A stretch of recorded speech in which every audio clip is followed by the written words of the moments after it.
This is a remake of my original video. Same rules still apply. Don't harass 3 to Pix Gamer. Can't stand it when people harass or insult someone or some community. I never ever want anyone going out of their way to harass and insult whoever or whatever it was about. I actively discourage that behavior and it keeps happening and it's making my asshole fucking raw. Most of the information for this breakdown will come directly from the prior 2 scripts that I've done for this matchup. So if you already know about these characters, feel free to jump to this time point and check out the final verdict. Now, let's see how this version of this matchup will play out. And I promise you, this will be the last infamous matchup between these two that I put together. So with that said, let's start by comparing these two physically. By the time Cole received his powers, he was a 25-year-old human male and seemed to be well into his physical prime. Being a bike courier for years and being highly skilled with the use of parkour would have kept Cole in very good shape, giving Cole a great amount of stamina and allowing his body to be very acrobatic. In terms of Cole's levels of physical strength, however, though being a bike messenger and practicing parkour would have certainly kept him in great physical shape, I do not believe that it really would have required Cole to have the highest levels of strength, which to me would make Cole pretty average when compared to a normal human male. In 1814 we took a little trip along with Colonel Jackson down the mighty Mississippi. His age, certainly during this period of his life. Now, in terms of his department of durability, however, Cole was very tough. His engagements against gun-wielding opponents, mutants, and other conduits would have pushed his durabilities to levels that were certainly well above that of an average human male during that period of his life.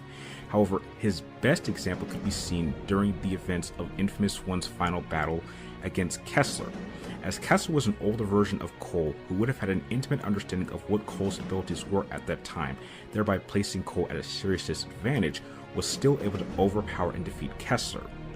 Cole's only physical combative weaknesses that could be presented was that due to the fact that his body was in a constant state of regulating electricity, he could take serious damage from any big pools of water.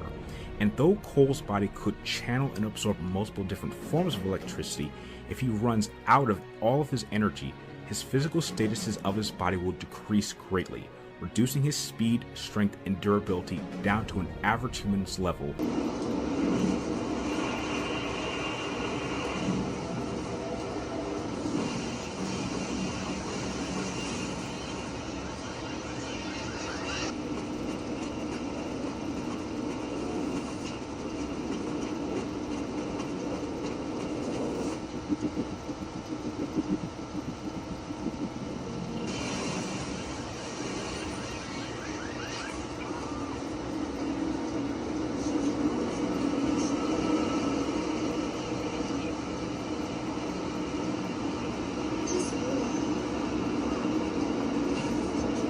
While I was gathering footage, I forgot to run in a straight line with no electricity.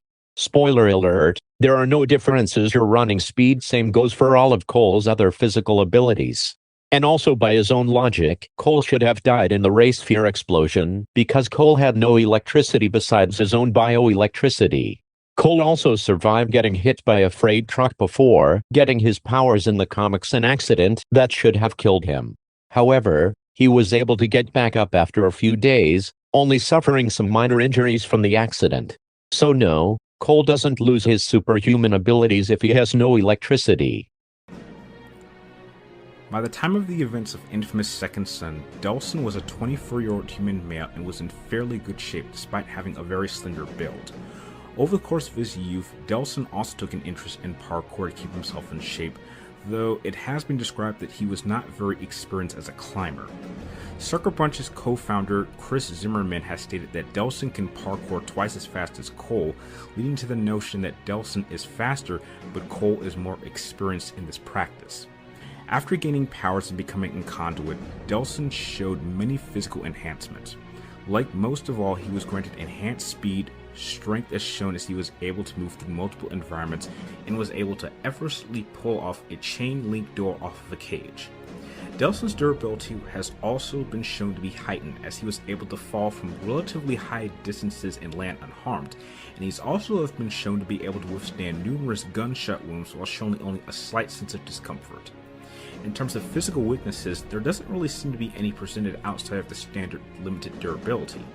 He's tough, but he does have his limits and can't seem to withstand a great amount of damage at one time, needing to fall back in order to recover from damage. Overall, Delsin in a physical sense shows a balanced amount of physical prowess in his class of your typical conduit in the Infamous franchise.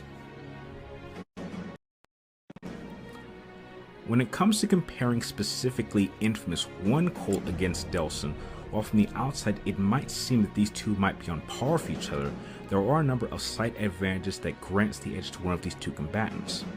As stated earlier, when it comes to their use of parkour, Delsin is faster, but Cole is more experienced. One thing that is stated is that Delsin might be a bit stronger and tougher than this younger version of Cole MacGrath. Please show me where Delsin in either lore or in-game where he has demonstrated strength or durability feats that come close to what Cole has shown, especially durability. Show me Delsin in lore or game, taking a point-blank explosion from a bomb capable of destroying 5 square city blocks. In other words, the most powerful conventional bomb the US has. Well, at full power, this version of Cole would certainly be able to go head-to-head with Delsin, but as the battle drags out and his energy levels begin to go low, his combative performance will certainly begin to decrease. Though this does seem to be something that he seemed to have overcome during the events of Infamous 2, but for this matchup, that hasn't happened yet. Does he know that Cole can fire all the lightning bolts he wants? Especially considering that his bolts restores a significant amount of energy each time he hits an enemy? Maybe I'm just misunderstanding what he's saying. This is a disadvantage that Delsin does not share and would allow him to keep fighting at a tip-top level performance regardless of what state his physical health is at. However slight this advantage may be, it is clear that as this battle drags out, it will be Delsin that will be in favor the longer that it goes, and because of that, I'm granting Delsin the edge in physical capabilities. This is just my personal opinion, but considering that there is more lore on Cole's physical abilities than Delsin, especially durability, I'm going to give physical abilities to Cole. Contrary to what he thinks, Cole is very much still capable of fighting without electricity. If there is no electricity to drain from, Cole will restore electricity with every hit from his lightning bolts. And while we're on the topic, just to brush this over really quickly, I would like to state that I will also be granting the Delsin the weapons edge by default. He called the Gigawatt Blades physical weapons, by the way. In which case the weapons edge goes to Cole without a doubt. This is why David is a prime conduit, by the way. Even in their default state, they are capable of one-shotting most everyone in the game. Since during the events of Infamous 1, Cole does not have a physical weapon. During the events of Infamous 1, Cole MacGrath's first year as a conduit would focus on gaining experience fighting against the local gangs and other empowered opponents, which would help develop Cole into becoming a powerful combatant for his time. He would be granted a series of powers over the course of his time in Empire City, with his first and primary set of powers being his use of electrokinesis and electromagnetism. With electrokinesis, this granted Cole the ability to not only channel energy in and out of his body, but it also allowed Cole the ability to manipulate any forms of electronic currents. Cole was also able to use his abilities in a series of creative ways, which included being able to create physical constructs like Gigawatt Blades and other physical weapons to aid him in combat. His primary multi-range attack was his ability to fire off bolts of electricity that could be fired off in a series of different ways, which included an overload burst blast, which could not only damage an opponent, but could conduct to multiple different surfaces causing explosions. He also had the ability to charge a specific section of his brain, thereby making it seem as though time was slowing down, which allowed him to fire a precision shot blast like a sniper rifle. His Alpha Blast attack fired off a kinetic shockwave which could not only knock over enemies, but it could also be used in a defensive manner to repel flying objects and projectiles back at the shooter. Two of Cole's more unique abilities with this power was his ability to not only heal himself, but with an electronic charge could be even more dangerous by having the ability to absorb the bioelectricity in a human, literally turning a person's body off, killing them instantly. He was also able to grant the ability to use a radar pulse, which allowed him to see all forms of electronic currents that could be absorbed to replenish his powers. His electromagnetism powers gave Cole a form of telekinesis. Telekinesis is the ability to move objects with your mind. It's not the same as kinetic pulse. You must know this if you played Infamous 1. Allowed him to lift metallic items and fire them like projectiles like Magneto from the X-Men franchise. Offensively, his electromagnetism could also fire off shock grenades, which could stick to a target or surface, causing an explosion that could deal serious amounts of damage. Defensively, he could also create a polarity wall which could protect him from projectiles, mainly bullets, but would not protect him from close-range physical strikes. And for mobility, he could also use his induction grind to slide across power lines as well as train tracks, and during this, it allowed Cole to recharge his powers in the process. And when jumping off buildings or high platforms, Cole could use his static thrusters, which allowed him to glide for a short amount of time. Overall, Cole MacGrath during the first Infamous 1 game was a well-balanced combatant with a series of offensive and defensive abilities at his disposal, but he did always need to be aware of his surroundings, as being placed in a serious fight would quickly drain his power reserve, which would then force Cole to have to change up his approach in a fight. If he's in an urban or in some rural area, the nearest electrical source is 5 steps away. He's always surrounded by electricity. When it comes to Delsin's powers, just like I did in my first matchup video using him, though by the end of Infamous Second Son he had access to 4 different powers, I will not be granting Delsin access to his concrete powers. Now, in my first matchup video, some people did criticize me for doing this, but they did not understand the context for why I did this. For starters, Delsin's concrete ability is only accessible if he can get a hold of a specific type of concrete. He can't just touch any concrete he sees on the ground and switch his powers. And in that first fight, it took place in New Marais, where none of that type of concrete would have been available. But when it came to the second fight, it taking place in Seattle, he did have access to it, and since he was taking on the most powerful conduit who had ever lived in the form of Beast Mode Cole MacGrath, I figured Delsin would need all the powers he could get his hands on. But Delsin fighting a dude with regenerative abilities comparable to SCP-682 with the power to blow up a New York-sized city, what kind of ignoramus would think that was a good matchup? Who Infamous fans? Who do I tell you? So now that I have that out of the way, after discovering that he himself was a conduit with the power to absorb the abilities of others through contact, Delsin collected a series of extra abilities to add to his own collection. His first and primary power was the ability to manipulate smoke. With this, Delsin could shoot projectiles of smoke out of his hand and even turn his body into a quick dash of smoke, allowing him to travel quickly throughout the city. He could also deploy smoke grenades, which after explosion could cover an enemy in smoke and incapacitate them. The second power he gained after absorbing it from Abigail Walker was the ability to manipulate neon light energy. His ability to manipulate neon light energy came with a similar function of attacks to his smoke manipulation, but instead Delsin could fire off neon stream lasers from his hand, which also allowed him to shoot upon contact, dealing even more damage to enemies than his smoke projectiles could. Though this offensive attack from Delsin's neon powers seemed to be more based on precision attacks than anything else, his third power that he absorbed from Eugene Sims was the power to manipulate video transmissions, and with this, Delsin could shoot out a stream of pixelated projectiles in a rapid-fire motion at his enemies, along with having the ability to transform himself into a faint pixels, becoming invisible to enemies for a certain period of time. A universal technique that each of his powers granted Delsin was the ability to give him a thruster boost in midair, similar to how Cole uses his powers to grant him a temporary flight.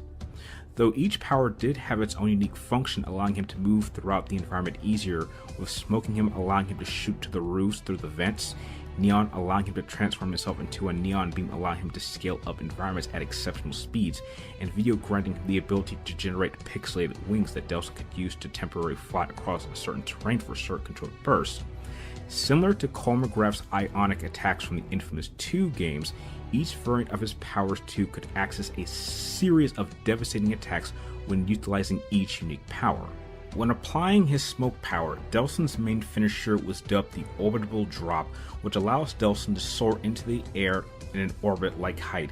Delsin doesn't get anywhere near that high up. You know that. You're over-exaggerating Delsin's abilities. Crash to the ground, causing a massive explosion which destroys everything on the ground in an immediate area facility. When channeling his neon powers, Delsin could use his Radiant Sweep, which Delsin can fire a burst of form shockwave, levitating enemies around him, then rapidly showering the entire enemy with neon bolts that explode after a short amount of time. And finally, when applying his video powers, he could use his Hellfire Swarm, which summoned hordes of pixelated demons to fly into the area and attack enemies with an immediate amount of devastation. Despite having all of these abilities at his disposal, Delsin did have a series of weaknesses. In essence, Delsin's greatest strength was also his greatest weakness, and that was his ability to absorb the powers and memories of conduits that he touches. When Delsin touches another conduit, he not only absorbs their powers and memories, but in response he loses access to all of his powers unless he can find and absorb a collection of energy shards, which I would like to say he will not have access to in this matchup. And without these power shards, Delsin is left completely vulnerable. And before anyone makes the argument that Delsin can absorb Fetch's powers with no difficulty, one must remember that he needed power shards after absorbing her powers from Eugene and Augustine, leading me to the theory that the more powers he absorbs, the more power shards he needs to reactivate all of his collection of powers. Another weakness that Delsin also has is that he does not have access to all of his powers at once, but therefore is forced to have to use them one at a time. He can switch powers by absorbing a source of energy for that specific power, and it is only for that specific source that he can recharge his powers for, requiring him to have to fall back to different locations in different areas in order to switch his powers that he's equipped to with the wrong power used for a specific situation. When it comes to comparing powers, it is always best to judge someone's abilities based on both their quality and quantity of powers. And unfortunately for infamous one Cole MacGrath, this time around he is outclassed in both departments. I was able to instantly arc restrain 4 or 5 of them at once.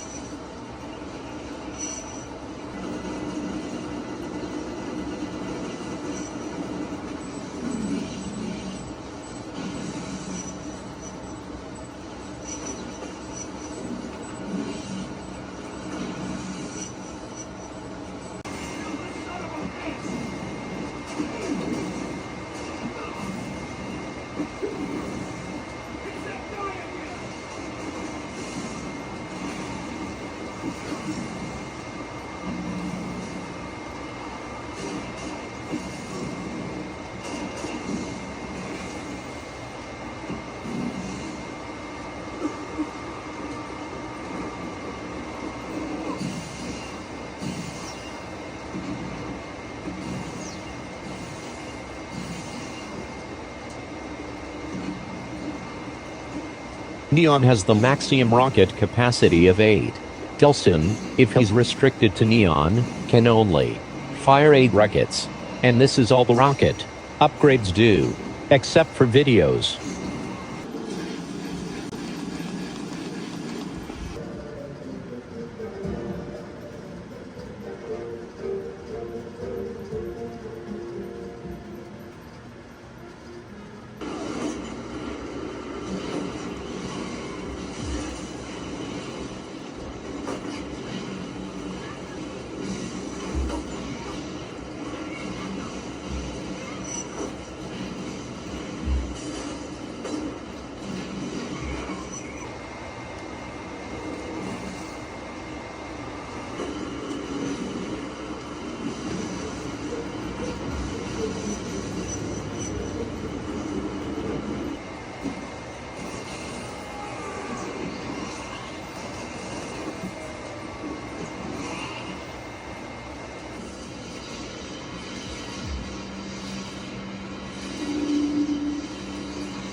It's 135 seconds, reduced to 65 seconds if I started blasting, but I only use precision to get headshots or guide rockets anyway.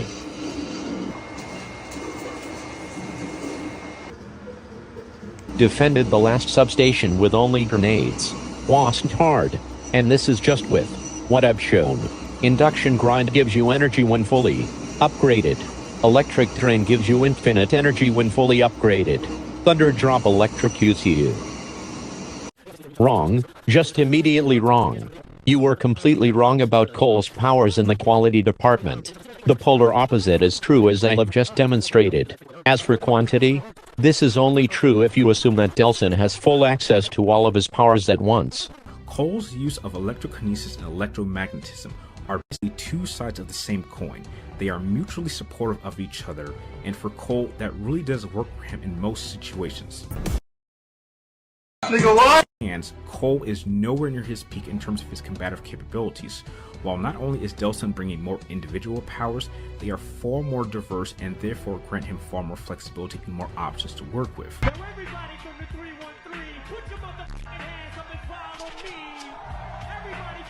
What's more is that Cole's output of power against such a flexible opponent like Delsin will undoubtedly not only put a serious strain on the amount of power that Cole will have to use at any one time at this point in his life as a conduit, as his offensive capabilities are very limited. 1814 to 2217 timestamps proves you otherwise. Defensive capabilities would not be of much use.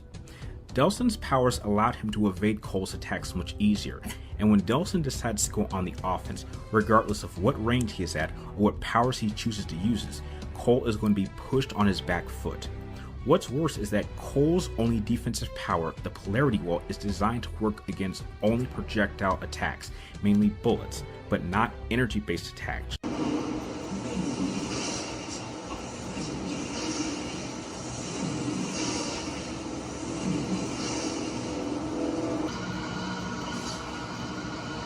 I know I'm gonna get someone in the comments saying, that's the frost shield, not the polarity wall. They're the same power.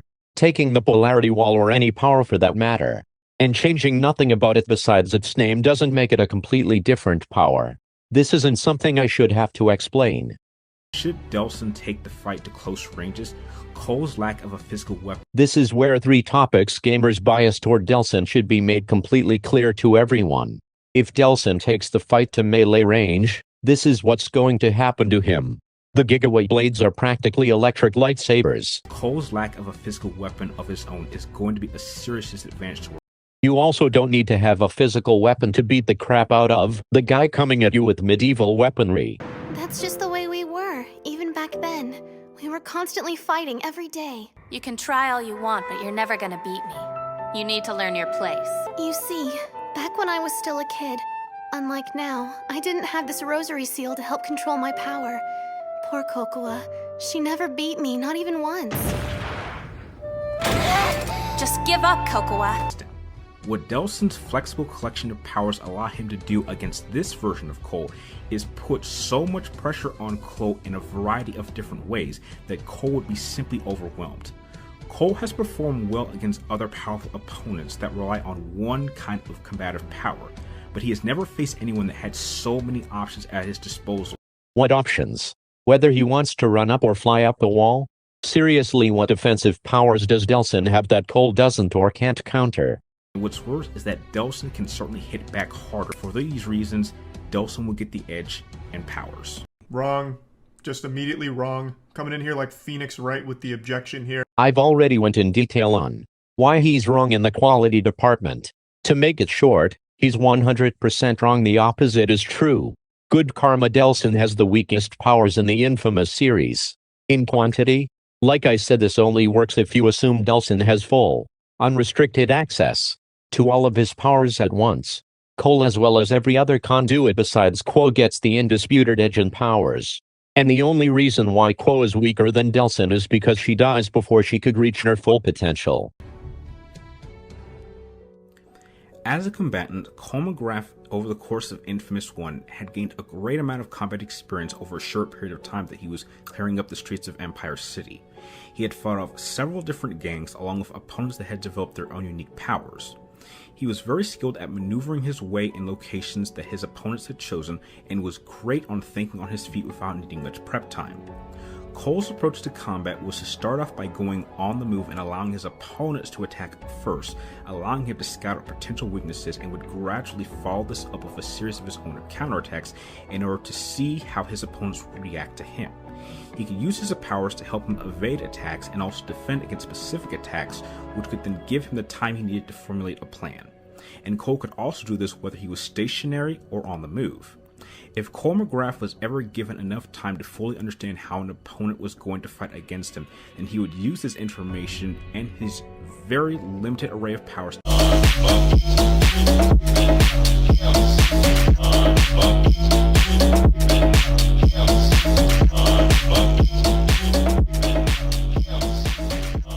effect to exploit out weaknesses. Cole also possessed a high reaction time, allowing him to evade and defend against most attacks that he was not initially expecting at the beginning of a fight. With his limited time and experience, Cole became quite comfortable with being able to use his limited collection of powers in a creative sense to get the most out of his abilities. Although Cole had more than enough powers to take a powerful, overwhelming offensive approach if he wanted to, Cole instead chose to conserve himself and plan out his moves before taking a dedicated offensive stance. During this time, Cole's combative motto was to fight smarter and not harder, as the vast majority of opponents he faced that had powers were always more experienced and more powerful than himself, meaning that a straightforward offensive approach was never the best idea. And with all of his powers being linked to the same power source, and having the ability to use the environment to his advantage, also allowed Cole to be constantly aware of potential energy stocks at his disposal. However, that is not to say that Cole is entirely flawless when it comes to his tactical prowess, as he has required on multiple occasions the aid of his allies in order to formulate a complicated plan, which sometimes allowed him to either follow others' leads, and this can result with him being caught off guard if he is not given the time he needs to recover an opponent easily, which would allow him to be quickly overwhelmed. Over the course of Delsin's career as a conduit, he developed into not only a very versatile combatant. I'm gonna skip this part of the video, because it's just him telling us again how versatile Delsin is, which only holds any water if he has all his powers at once, and even then it doesn't help Delsin much in some areas. Cole has defeated invisible conduits before. A highly aggressive one as well. Good karma, Delsin. Aggressive. LOL. But he also had experience fighting against other conduits. I'll be using this department to not only decide who are a superior conduit when it comes to martial skills and battle tactics, but who would ultimately end up winning this particular matchup. Cole MacGrath at this stage in his life is indeed a powerful conduit, but against Delsin, he really is completely outmatched, because Delsin has already proven that he can defeat opponents who are not only just as powerful as Cole at this point, but were better trained and combatively experienced. The only reason Delsin got anywhere in Second Son is because the plot needed him to. Delsin is simultaneously the Rey Palpatine MDO of the infamous universe. One neon bolt against this? LOL. Okay. You telling me Eugene can't delete these platforms from existence? And you expect me to believe that? What do I look like? I look like an idiot. He literally has no powers here. You expect me to believe he defeated Augustine like this? Eugene! Get some help! Can't do anything! I need a blast core! Even when I first played this game as a desolate-brained 14-year-old, I knew Delsin beating Augustine was bullshit. Typically, if you lose a fight against someone weaker than you, it's your fault. Even if we were to ignore Cole defeating Kessler, which already dwarfs any of Delsin's feats, Cole still defeated Alden, who is equal in power to Augustine. And Cole did it without the overbearing help of plot armor, unlike Second Son. Cole has never encountered any opponent that could do this, and he's simply not going to be granted enough combative resources and abilities that would allow him to hold off Delsin for a good period of time.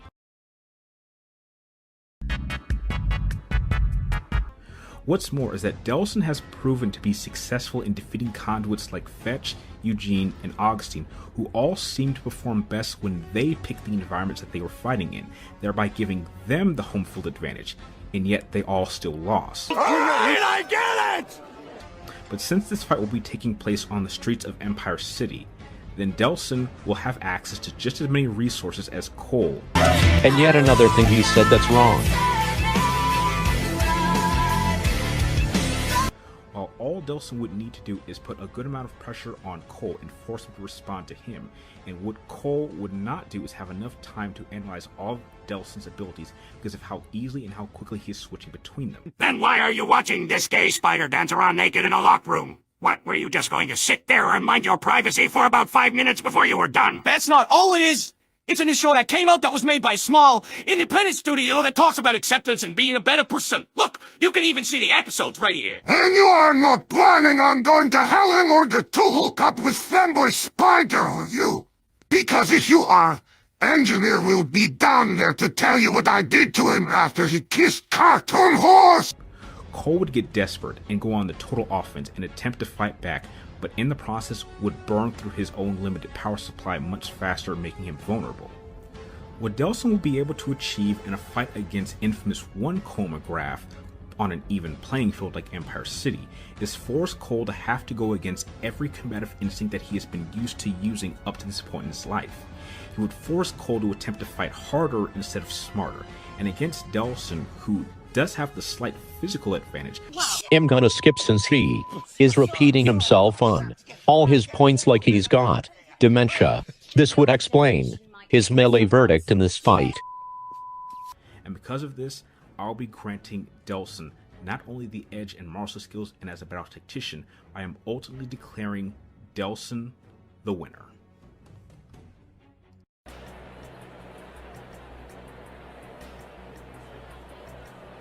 Well, that was a fucking train wreck. To put it mildly. Yeah, I'm in full agreement with them. This was a train wreck, if a train wreck was incarnated as a video. So much blatantly wrong information about Cole. I feel like he made this video to demonstrate how stupid and gullible the infamous fan base is. If that is the case, he succeeded without a hitch. Saw the like to dislike ratio on the video and was like, That's all I'm saying. What are you clapping for? that was the reason why I made this debunked video. It took me 5 to 6 hours. But I did have a lot of fun making it.